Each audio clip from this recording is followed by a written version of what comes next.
Now, Boris Johnson won't be celebrating just yet. Once the deal receives the green light from EU leaders, it will need to be voted on by the British Parliament in London on Saturday, as Dave was saying. And that's where the trouble begins. Northern Ireland's DUP party, the Liberal Democrats, and the opposition Labour Party say they will all be voting no. For more, we can bring in our international affairs editor, Philip Turle. Good afternoon, Philip. Good afternoon, Delano. It's a jolly day, isn't it? Will this Brexit deal make its way to Parliament? Well, let's put it this way, shall we? I'll start with some of the reactions before I give you the figures that are looking not particularly good for Boris Johnson. First of all, the DUP has just come out in the last few minutes and said it will not be voting for the deal. It sort of left the door open, half open earlier today, saying as things stand, they can't vote for it. But they've just sent out a message in the last 15 minutes saying that they will not be voting for the deal on Saturday. As for Labour, it said it was leading Britain towards a sell-off, and the deal was even worse than that negotiated by Theresa May. Now, they're saying that even though 90% of the deal that Boris Johnson is putting forward is exactly the same as the deal that Theresa May negotiated with the European Union. The Liberal Democrats, the Lib Dems, say it is economic vandalism that Boris Johnson is doing, which will be bad for the economy, so they're not going to vote for it. As for the Brexit party of Nigel Farage, many people would think that he may be inclined to vote in favour of Boris Johnson's deal. Not a bit of it. He said that it's a bad deal. What he wants is a complete break with the EU, i.e. he wants a no deal. Jacob Rees-Mogg, who was the former leader of the ERG, the European Research Group, a sort of rebel pro-Brexit hardline group within the Conservative Party, has actually said that the deal that Boris Johnson has negotiated is an incredible deal. Of course, so maybe that means as he is the Speaker of the House of Commons, maybe that means that the ERG, which has voted against the deal in the past, will come on board. But if you look at the figures, Delano, it still doesn't really add up for Boris Johnson. There are 650 MPs in the House of Commons in London. 639 of them vote. If you take away the Speaker, you take away Sinn Féin, who don't have a vote. So that means he needs a majority of 320. As things stand, if all the Conservative Party vote in favour, he has 287 votes in favour of the deal, which means he needs another 43 votes. So he's not going to get the DUP, that's 10. He's not going to get Labour on board. They've said they're not going to vote in favour. He might get 4 or 5 Labour MPs. There are 18 to 19 Labour MPs who say they want a deal, but they haven't said they'll vote for this deal. There are the 21 former Conservatives who were kicked out of the party, who lost the whip. Don't really know how they're going to vote, but it's thought that maybe 12 to 14 may vote in favour of the deal. There are the Independent Party, those breakaway MPs who quit the Conservative Party, and some of them left the Labour Party. They formed their own group. We don't really know how they're going to vote, but some of them probably will vote in favour of the deal. But if you add all those numbers up, Boris Johnson is either just over the line by 1 vote maybe, but it looks more to the contrary that he's not going to get the 320 majority that he needs on Saturday. And there's no guarantee that everyone from the Conservative Party will vote for this deal either. But let's just say this deal doesn't pass the House of Commons. What happens then? OK, well, there's several scenarios.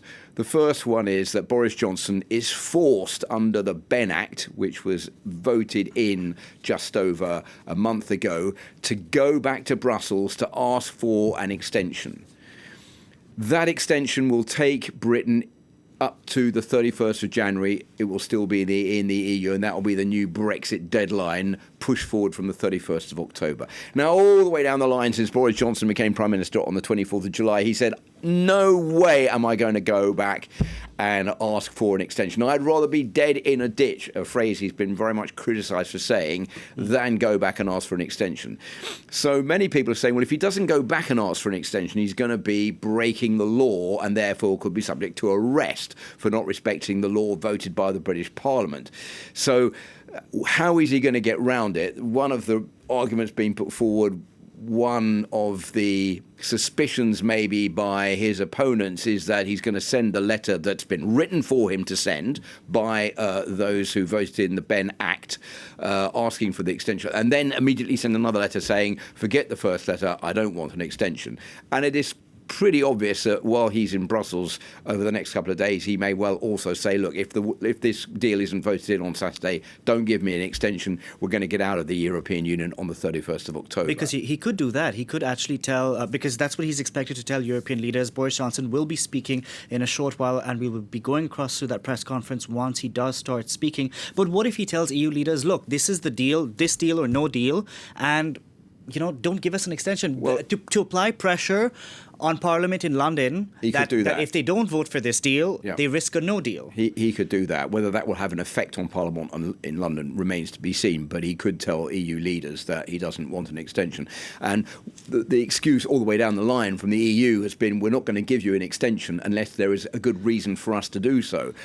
Is there going to be a good reason if they know that this deal is going to be rejected? Is there going to be a good reason if they know it's going to all start over again on the 31st of January next year?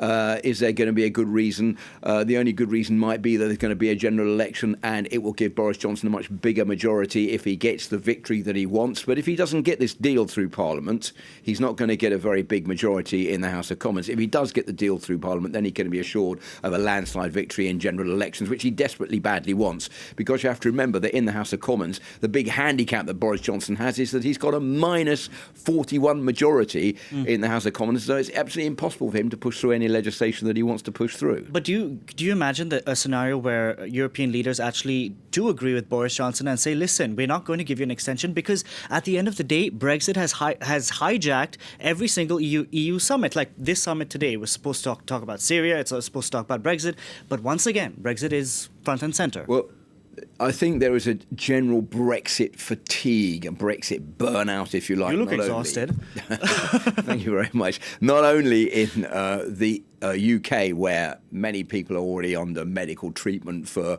Brexit anxiety, and it's a subject that a lot of people are refusing to discuss. And even the channel Sky News has announced that it's creating its own anti-no Brexit news channel, so that if you don't want to hear about Brexit, you don't have to. You can watch the news and no one will talk about it. So there is a desire to get this over and done with, and that's what Boris Johnson's been playing with since he became Prime Minister of the United Kingdom in July, saying it's time to get Brexit done, it's time to get Brexit over and done with. Well, of course, it won't be over and done with even if Britain does leave the EU on the 31st of October, but it's a step in the direction that Boris Johnson wants to go in.